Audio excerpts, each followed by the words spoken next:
నేనేమై ఉన్నానో, ఎక్కడున్నానో, ఏ పరిస్థితుల్లో, ఏ స్థితిగతుల్లో ఉన్నానో అది కేవలం యేసుని కృపను బట్టి అని అతిశయంతో చెప్తున్నాను. Hallelujah. I'm so glad my brother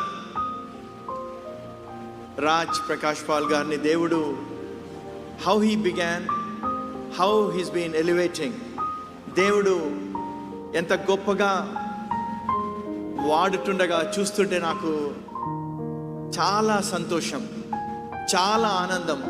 I thank God, I praise Him for all the plans that He has for you, and for your family. Yeah? Thank you. The ministry, ఆయనతో వాళ్ళ ఇంటికి వెళ్ళినప్పుడు నేను he invited me for lunch. వెళ్ళినప్పుడు మాట్లాడినప్పుడు how he received me,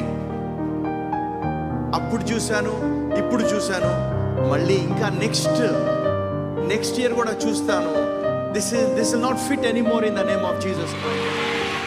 ఎందుకంటే దేవుడు ఈ సమయాలలో, ఒక్కొక్క సమయాలలో దేవుడు ఒక్కొక్క వ్యక్తిని లేపుతాడు. God he's lifted him for such a time as this. Amen. ఈ సమయంలో ఆయన లేపాడు, ఆయన నోటి బూరగా వాడుకుంటున్నాడు. కాబట్టి మీ అందరూ, ప్రతి ఒక్కరూ దీవింపబడతారు అని నేను నమ్ముతున్నాను. God bless you all. Thank you so much. Thank you.